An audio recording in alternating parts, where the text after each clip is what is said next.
Raw के chief Amrish Puri को Vancouver Canada के भारतीय हाई कमीशन में मौजूद रॉ के खुसूसी सोर्स ने इत्तला दी थी कि एक पाकिस्तानी नैयाद ताजिर वसीम इकबाल जो वैंकूवर में इलेक्ट्रॉनिक्स का कारोबार करता है, दरअसल पाकिस्तानी इंटेलिजेंस के लिए कोई बड़ा काम करने जा रहा है। उसके चंद रोज बाद की इत्तला तो इतनी अहम और खतरनाक थी कि अमरीश पुरी को तमाम एहतियातें बालाए ताक रख कर खुद मैदान में उतरना पड़ा। वो एक सिफारतकार के रूप में वैंकूवर पहुंचा था। हाई कमीशन में उसने डेरा जमा कर खुद एक ऑपरेशन तरतीब दिया था। वो नहीं चाहता था कि मामूली सी कोशिश से पाकिस्तानी इंटेलिजेंस कोई बड़ी कामयाबी हासिल कर ले। कैनेडियन RCMP और अमेरिकन FBI को उसने बड़े गैर महसूस अंदाज में टिप देकर वसीम इकबाल नामी उस ताजिर के पीछे लगाया था। जिस रोज वसीम इकबाल को गिरफ्तार किया गया और अमेरिकन FBI ने इस शक के तहत उसे पकड़ा कि वो कुछ एटमी पुर्जाजात स्मगल करके पाकिस्तान पहुंचाना चाहता है, उसी रोज अमरीश पुरी के एजाज में वैंकूवर के भारतीय हाई कमीशन ने जश्न बर्पा कर रखा था। लेकिन हैरानी उन्हें इस बात पर थी कि तीसरे ही रोज वसीम इकबाल जमानत पर रिहा हो गया। हैरत की बात उसकी जमानत पर रिहाई नहीं थी। वो मुअज़्ज़ज़ कैनेडियन शहरी था, अपने इलाके में खासे असर व रसूख का मालिक था। गो कि वो अमेरिका में गिरफ्तार हुआ, लेकिन अमरीकी भी जानते थे कि वो भाग कर कहीं नहीं जाएगा। परेशान कुन बात तो ये थी कि उससे कुछ भी बरामद नहीं हुआ था। 3-4 रोज बाद FBI को एहसास हुआ कि उन लोगों को डिस इन्फॉर्मेशन के जरिए बेवकूफ बनाया गया है। जब कैनेडियन RCMP ने अपने उस भारतीय सोर्स को पकड़ा जो दरअसल रॉ का एजेंट था और उसकी तरफ से मिलने वाली मुसलसल इतलात का तज्जिया किया, तो वो लोग अपना सर पीट कर रह गए। वसीम इकबाल ने बड़ी आसानी से अमेरिकन, कैनेडियन और भारतीय इंटेलिजेंस को बेवकूफ बना लिया था। RCMP वालों को जल्द ही इल्म हो गया कि उनका मुखबर जो इत्तलात उन तक पहुंचाता था वो दरअसल वही इत्तलात होती थी जो वसीम इकबाल चाहता था कि उन तक पहुंच जाएं। उसने बड़ी होशियारी से रॉ के मुखबर को, जो उसके दोस्त के रूप में उससे चिमटा हुआ था, अपने मुताल्लिक गलत फहमी का शिकार बनाया। उसे बड़े मासूमाना तरीके से यकीन दिलाता रहा कि जैसे वो वाकई पाकिस्तान के लिए बहुत जरूरी एटमी सामान खरीद कर स्मगल करने का इरादा रखता है। जब मुखबर ने यह खबर अपने असली मालिकान यानी भारतीय हाई कमीशन में मौजूद रॉ के खुसूसी सेल तक पहुंचाई, तो वो खुशी से उछल पड़े और रॉ का डायरेक्टर पाकिस्तान को बदनाम करने के लिए बराह रास्त मैदान में उतर आया। जब जश्न फतह का नशा उतरा तो अमरीश पुरी को एहसास हुआ कि दरअसल वो इस खित्ते जमीन पर सबसे बड़ा गधा है और जितनी आसानी से वो बेवकूफ बना है, शायद ही और कोई इंटेलिजेंस कम्युनिटी का आदमी बना होगा। 3 दिन तक वसीम इकबाल ने FBI को उलझाए रखा। तीसरे रोज जब वो लोग उसे लेकर वैंकूवर पहुंचे और उस लकड़ी के बक्स को खोल कर देखा जिसमें उनके मुखबर की इत्तलात के मुताबिक एटमी स्विच मौजूद हैं, तो वो ये देख कर हैरान रह गए कि उसमें मामूली किस्म का बिजली का सामान था। ऐसा सामान जर्मनी से उमूमन वसीम इकबाल इंपोर्ट करता रहता। इस बात का इल्म तो भारत पहुंचने के बाद अमरीश पुरी को हुआ कि दरअसल पाकिस्तानी इंटेलिजेंस ने उसके सामने वसीम इकबाल का चारा डालकर उसे बेवकूफ बनाया था। FBI, रॉ और RCMP वाले वसीम इकबाल के पीछे लगे रहे और वो दानिस्ता अपने खिलाफ फजा मशकूक बनाता रहा, जबकि दूसरी तरफ पाकिस्तानी इंटेलिजेंस के लोगों ने बड़ी आसानी से अपना काम कर लिया था और उनकी नाक के नीचे अपना काम करके आसानी निकल गए थे। ISI की तरफ से अमरीश पुरी के मुंह पर ये पहला भरपूर तमाचा था। उसका तो दिमाग ही घूम कर रह गया। उस रोज जब भारतीय CBI की तरफ से सिक्योरिटी काउंसिल के चेयरमैन को मुसद्दिका इत्तला मिल गई कि पाकिस्तानी फौज की तरफ से एटमी वॉरहेड वाले मिसाइल का मुजाहिरा होने जा रहा है और अमरीश पुरी को चेयरमैन ने अपनी तशवीश से आगाह किया, तो उसे पहली मर्तबा मार्शल स्कारोफ की बात याद आ गई, जिसने कहा था कि ISI को कभी अंडर एस्टिमेट मत करना। 23 मार्च की वो सालाना परेड अमरीश पुरी के लिए सानहा बनकर गुजरी थी, जिसमें पाकिस्तानी फौज के इंजीनियर्स ने बड़े फख्र से मिसाइल पेश किया। खुसूसी सैटेलाइट के जरिए दिल्ली में वाक़े रॉ के हेडक्वार्टर में पाकिस्तानी टीवी पर चलने वाली फिल्म दिखाई जा रही थी और शर्म से अमरीश पुरी को अपना आप छोटा होता महसूस हो रहा था। फिर ये शर्म गुस्से में तब्दील होने लगी। फिल्म के खात्मे पर वो मुट्ठियां भींचता हुआ अपनी सीट से उठकर बाहर आ गया। उसके साथ ही देख रहे थे कि उनका बॉस बहुत परेशान है, लेकिन वो इस पोजीशन में नहीं थे कि उसकी परेशानी का सद्देबाब कर सकें। इस चोट से अमरीश पुरी पूरी तरह तिलमिला कर रह गया था। उसके बाद उसने पाकिस्तान के एटमी प्लांट को नुकसान पहुंचाना ही अपनी जिंदगी का मिशन बना लिया था और इस ज़मीन में मोसाद के ताउन से मकबूजा कश्मीर के एक सरहदी इलाके में अपना मुश्तरका हेडक्वार्टर बनाकर इस घिनौने मंसूबे पर काम शुरू कर दिया था। आज रॉ का डायरेक्टर अमरीश पुरी पाकिस्तानी इंटेलिजेंस से अपनी हजीमत का बदला लेने जा रहा था। उसने मोसाद की मदद से जो ड्रामा रचाया था और अपने 5 शहरियों की जान की बलि देकर अपने यहूदी दोस्तों को खुश किया था, अब वो इस खूनी ड्रामे के डांडे पाकिस्तानी इंटेलिजेंस से मिलाने जा रहा था। लोहा गर्म था। सारी दुनिया में इस बेईमाना हरकत के खिलाफ गम और गुस्सा मौजूद था और इस जज्बाती फजा में अगर वो कुछ कर गुजरता, किसी भी तरह पाकिस्तान को घसीट लाता, तो एक तूफान पाकिस्तान के खिलाफ खड़ा कर सकता था। दो शैतान मिलकर पाकिस्तान के खिलाफ साजिश करने जा रहे थे। आज उसने अलसुब दफ्तर में दाखिल होते ही Pakistani desk incharge colonel Dinesh को तलब किया था। 4 घंटे वो बंद कमरे में कर्नल दिनेश के साथ मसरूफे गुफ्तगू रहा। इस दरमियान कर्नल दिनेश ने उसे इंतहाई तफसील से बताया कि पाकिस्तान के किस किस हिस्से में उन्होंने शर फैला रखा है और वो मजीद क्या करने जा रहे हैं। उसने रॉ के पाकिस्तान में तखरीबकारी के भयानक अजाइम से अमरीश पुरी को तफसीलन आगाह किया था। पाकिस्तान में काम करने वाले रॉ के एजेंटों की तस्वीर, सरगर्मियां, टारगेट सब उसके सामने थे। अचानक ही जैसे अमरीश पुरी को कुछ याद आ गया।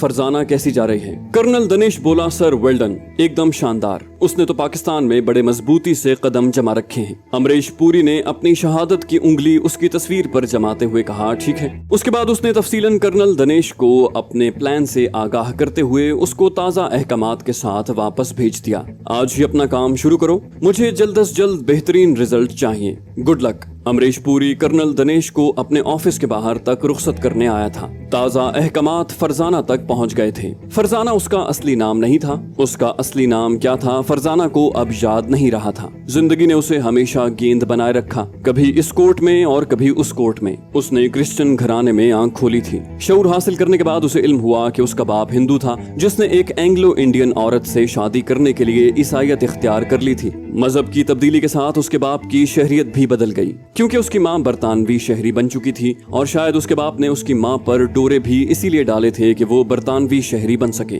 उसका बाप भारतीय पुलिस में आला ओहदे पर फाइज था और ट्रेनिंग कोर्स पर लंदन आया हुआ था कि उसकी माँ के इश्क में गिरफ्तार हो गया। उसके बाद उसने नौकरी और भारत दोनों पर लात मार दी। कुछ अरसे तो वो अपनी नौ ब्याहता के साथ गुलछर्रे उड़ाता रहा। इस दरमियान उसके राब्ते फिर भारत से बहाल हुए और जब अमली जिंदगी में कदम रखने के बाद इश्क का बुखार उतरने लगा तो उसे याद आ गया कि वो तो ब्राह्मण खानदान का सपूत है। इस दरमियान उसके यहाँ बेटी पैदा हो चुकी थी। बेटी का नाम उसकी माँ की एक मुसलमान सहेली ने रखा था। फरजाना के बाप ने अपने पाप का प्रायश्चित करने की यही तरकीब निकाली कि भारतीय इंटेलिजेंस का टाउट बन गया। साबिक पुलिस ऑफिसर होने के नाते उसे भारतीय पुलिस और सिक्योरिटी के इब्तदाई ढांचे से मुताल्लिक खासी मालूमात हासिल थी और उसकी यही खुसूसियत रॉ को भा गई। 1971 में रॉ ने उसे ढाका भेजा। अपनी 5 साला बच्ची और बीवी के साथ उसने ढाका में डेरे जमा लिए। बरतानवी शहरियत होने के नाते उसे हर मुमकिन सहूलत हासिल थी, जबकि जान की हिफाजत की जिम्मेदारी उसे कोई हुकूमत या एजेंसी नहीं दे सकती थी। लेकिन असल में वो मुक्ति बाहिनी और भारतीय इंटेलिजेंस रॉ के दरमियान राब्ते के फराइज अंजाम दे रहा था।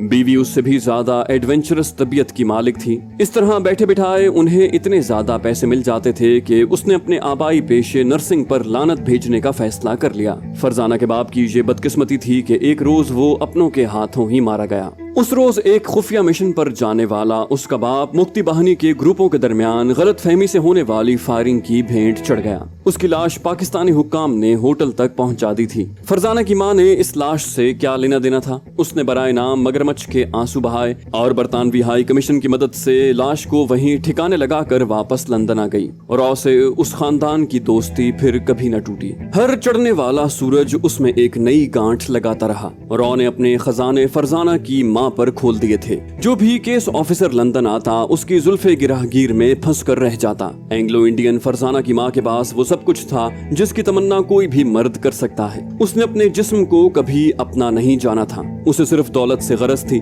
उसके एवज वो सब कुछ करने पर तैयार थी और उसने किया भी। रॉ की वो लंदन में बेहतरीन मुखबर थी। किसी भी भारतीय या गैर भारतीय बाशिंदे से जिनसी ताल्लुकात कायम करके मतलूबा मालूमात हासिल कर लेना उसके बाएं हाथ का खेल था। ये थी वो फजा जिसमें फरजाना पलकर जवान हुई। जब उसने शऊर संभाला तो सबसे पहले अपने नाम पर एतराज किया, लेकिन ये एतराज कभी शदीद एहतजाज की सूरत इख्तियार न कर सका। शायद इसलिए उसकी माँ ने भी ज्यादा परवाह नहीं की। घर में उसे दूसरे नाम से पुकारने लगे। ये नाम चूंकि उसके आनजहानी बाप ने पैदाइश के वक्त लिखवा दिया था, लिहाजा उसके पासपोर्ट पर भी दर्ज था। यूं भी रॉ के सियानों ने अपने मुस्तकबिल की इस एजेंट का इस्लामी नाम गनीमत जाना था। वो जानते थे कि इस बच्ची के तेवर ही बड़े खतरनाक हैं और ये अपने वालिदैन से भी 2-4 हाथ आगे ही निकले। निकलेगी। फरजाना आगे क्या निकली कि फिर उसने पलट कर नहीं देखा। खुदा जाने उसकी फितरत में क्या समाई थी। उसे सरजमीन एशिया से इश्क था और उसकी कमजोरी का फायदा रॉ से ज्यादा कौन उठा सकता था। उसने फरजाना को Japan, Korea, Hong Kong, middle east और भारत में भी खूब इस्तेमाल किया। शायद वो पैदाइशी जासूस थी। वो ऐसा काम करके बहुत खुश हुआ करती और अब उसे खुसूसी मिशन पर पाकिस्तान भेजा गया था। पाकिस्तान में वो एक रिसर्च स्कॉलर की हैसियत से दाखिल हुई थी। बरतानवी पासपोर्ट और बरतानिया ही की पैदाइश होने के सबब पाकिस्तानी इंटेलिजेंस ने उसकी सरगर्मियों का कभी खास नोटिस नहीं लिया था। उसने नौजवानों के एक हॉस्टल में कयाम किया हुआ था। इस हॉस्टल में उमूमन नौकरी पेशा और अकेली औरतें कयाम करती थीं। सब यही जानते थे कि फरजाना पाकिस्तान के देही तर्ज माशरत पर रिसर्च कर रही है। उसे उर्दू जबान पर मुकम्मल उबूर हासिल था, इसलिए उसका हल्का अहबाब बहुत वसी था। आजाद ख्याल लड़की होने के नाते उसका मखसूस महाफिल में आना जाना लगा रहता। यूं तो किसी को उसके गैर मुस्लिम होने पर शक ही न गुजरता था। अगर कभी किसी के दिल में कोई ख्याल आ जाता तो फरजाना उसे डांट देती और खुद को लादीन कहकर बात का रुख बदल देती। उसने पाकिस्तान के इस बड़े शहर में रहने वाले आला सरकारी हुक्काम की महफिलों तक रसाई बड़े नामहसूस अंदाज में हासिल की थी। यूनिवर्सिटी की बड़ी बड़ी तकारीब की आड़ में अपने काम के बंदे तलाश कर लेती। एक मर्तबा घर आने की दावत उसे हर कोई दे देता और उसने कभी किसी की दावत को ठुकराया नहीं था। अपने सांवले जिस्म की मुख्तलिफ अंदाज में नुमाइश करके वो जिन्स ज़दा हवस के मारे सरकारी मुलाजमीन के नजदीक हो जाती और बड़े आराम से अपने काम चला रही थी। ऐसी ही एक हादसाती मुलाकात उसकी मेजर अकरम से हो गई। दोनों एक मखलूत पार्टी में एक दूसरे से टकराए और एक दूसरे के करीब आते चले गए। मेजर अकरम बड़ा बिजनेसमैन था। उसकी उम्र तो 40 के करीब थी, लेकिन अज़ाइम 20 साल जवानों वाले थे। ये शायद पहला पाकिस्तानी मर्द था जिसने फरजाना को किसी और हवाले से भी मुतासिर किया था। दोनों की दोस्ती अब मोहब्बत में बदलने लगी थी। हैरत थी कि मेजर अकरम अभी तक कुंवारा था। एक रोज जब फरजाना ने उसकी वजह दरियाफ्त की तो उसने हंसते हुए कहा, शायद मैं तुम्हारा ही इंतजार कर रहा था। उसकी ऐसी बातें फरजाना को मुतासिर करती रहती। दोनों अक्सर इकट्ठे पाए जाते थे और अब वो अपने कई दोस्तों से मेजर अकरम का तारुफ करवाने लगी थी। उसे कभी इस बात का अंदाजा न हो सका कि जिन लोगों से मेजर अकरम की मुलाकात उसके जरिए होती थी उन पर निगरान आंखों का मुस्तकिल पहरा बैठ जाता था।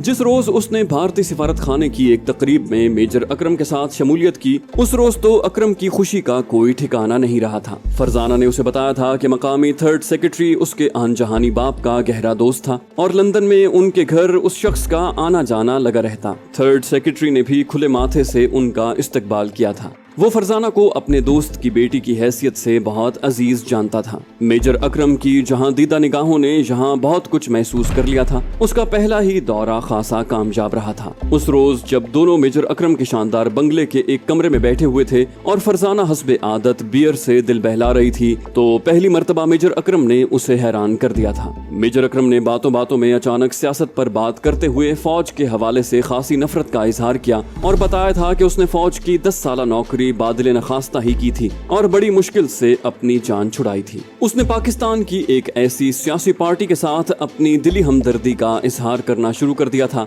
जो रॉ की गुड बुक्स में मौजूद थी। बज़ाहिर मदहोश होने की अदाकारी करते हुए उसने ऐसी जुमानी सी बातें की थी कि अब फरजाना को उसके सामने खुलना ही पड़ा। वो ऐसा मोटा शिकार हाथ से निकालने का खतरा मोल नहीं ले सकती थी। अगर वो मेजर अकरम पर काबू पा लेती तो अपने लोगों की नजरों में उसका वक़ार और ज्यादा बढ़ जाता। अगली 8-10 मुलाकातों में उसने नामहसूस अंदाज में मेजर अकरम को यकीन दिलाया कि अगर वो चाहे तो फरजाना उसका राब्ता भारतीय हुक्काम से करवा सकती है और इससे पहले भी वो कई दोस्तों के काम आ चुकी है। भारतीय दोस्तों के साथ मेजर अकरम के रवाबित फरजाना ने कायम करवा दिए थे। अब दोनों हफ्ते में 2 चक्कर भारतीय हाई कमीशन के भी लगाने लगे थे। उस रोज मेजर अकरम अचानक ही भारतीय थर्ड सेक्रेटरी की कोठी पर पहुंचा था। शायद वो उसे कोई सरप्राइज देने जा रहा था। उसकी आमद की इत्तला पर उसका इस्तकबाल करने फरजाना खुद आई थी। फरजाना को अकेले यहाँ देखकर वो एक लम्हे के लिए चौंका जरूर था, लेकिन फिर उसने कमाल फन का मुजाहरा करते हुए अगले ही लम्हे खुद को नॉर्मल कर लिया। फरजाना बोली, मैं अभी थोड़ी ही देर पहले यहाँ आई हूँ एक अरब दोस्त के साथ। वो छुट्टियाँ गुजारने के लिए भारत जाने का इरादा रखता है। मैं जरा अंकल से सिफारिश करके बेचारे को इंडियन टूरिज्म वालों का मेहमान बनवा दूं।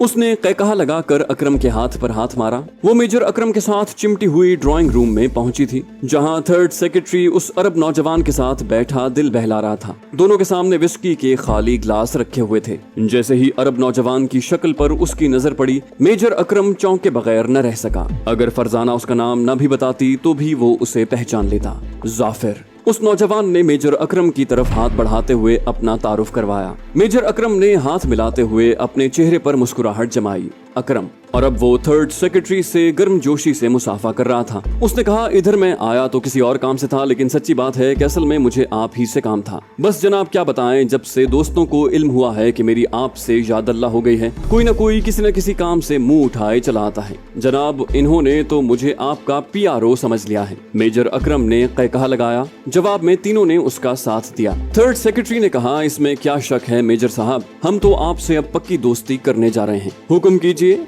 आपका काम नहीं होगा तो और किसका होगा। थर्ड सेक्रेटरी को शायद चढ़ने लगी थी। मेजर अकरम ने उसकी आंखों में झांकते हुए कहा, बात दरअसल ये है जनाब के मेरे एक अजीज दोस्त को श्रीनगर की सैर करने का सौदा समाया है, लेकिन सुना है उस तरफ जाने पर पाबंदी आयद है। अब आपका हुक्म हो तो मैं हाँ कर दूं। थर्ड सेक्रेटरी ने झूमते हुए फरजाना के गले में बाहें डाल दी। बोला, मेजर साहब ये भी कोई काम है? आप कोई बड़ा काम बताइए, हम तो यारों के यार हैं, हमारे दरवाजे दोस्तों के लिए हमेशा खुले हैं। थर्ड सेक्रेटरी की बाहें फरजाना के गले में जूं की तू थीं। अचानक ही उसे याद आ गया कि उसने मेजर अकरम के सामने उसे अपनी बेटी बना रखा है, और फिर वो उससे अलग हो गया। उसने फरजाना के गाल थपकते हुए कहा, आप हमारी बेटी के दोस्त हैं, आपका काम कैसे रुक सकता है? अच्छा मैं कुछ खाने का बंदोबस्त करूं, आप आपस में गपशप कीजिए। उसने तीनों को वहां छोड़ा और बाहर निकल गया। थर्ड सेक्रेटरी की वापसी तक मेजर अकरम जाफिर से खासा फ्री हो चुका था। उसने खुद को अय्याश दौलतमंद के रूप में जाफिर के सामने पेश किया था, जिसकी डाल उसकी नाम नेहाद मिलों के तस्करे पर ही टपकने लगी थी।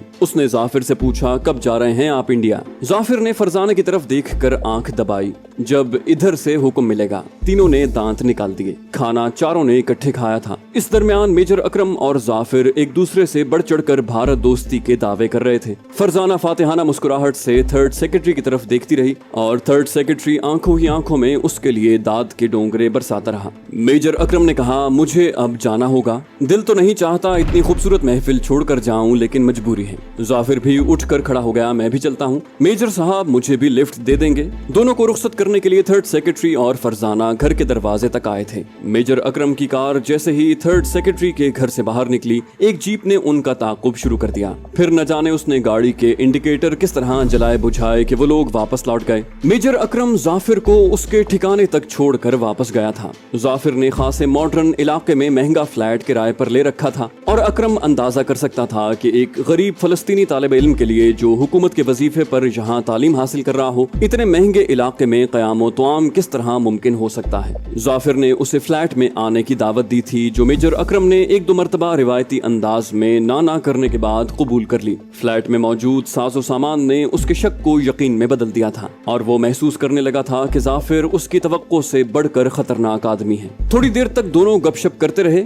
मेजर अकरम ने जानबूझकर कोई ऐसा तासुर नहीं दिया था जिससे जाफिर के दिल में उसके मुताल्लिक मामूली सा शक भी जड़ पकड़ सकता। कुछ वक्त वहाँ गुजार कर और जाफिर के खानसामा के हाथ की बनी हुई कॉफी पीकर वो बाहर आ गया। अपनी कार में बैठकर उसने कार में मौजूद मोबाइल फोन के जरिए किसी को हिदायत जारी की थी। चंद मिनट के अंदर ही जाफिर के फ्लैट को सफेद पोशों ने घेरे में ले लिया। थर्ड सेक्रेटरी साहब ने कमाल मेहरबानी से अपने हाथ से जो चिट लिख कर मेजर अकरम को दी थी, अगले ही रोज वो अकरम ने इस्तेमाल कर ली। उस चिट पर शर्मा नामी किसी वीजा ऑफिसर को मुखातिब करके वीजे की सिफारिश की गई थी। मेजर अकरम के भेजे हुए एक आदमी को फौरन ही खुसूसी वीजा जारी कर दिया गया। उस शख्स को बतौर खास श्रीनगर में जाने की इजाजत दी गई थी। थर्ड सेक्रेटरी साहब ने उसके लिए भारत में भी आसानियां पैदा कर दी थी, लेकिन इस शख्स को सिर्फ दावतनामा दरकार था। आसानियां वो खुद भी पैदा कर सकता था। उसने तो श्रीनगर पहुंचकर गायब हो जाना था और उसके लिए अगर कानूनी मदद मुयस्सर आ जाती तो उसकी खुशकिस्मती ही थी। जाने से पहले इस वीडियो को लाइक कर दीजिए। इंशाल्लाह आपसे अगली किस्त में मुलाकात होगी। तब तक अपना और अपने इस चैनल का ख्याल रखिएगा। अल्लाह हाफिज।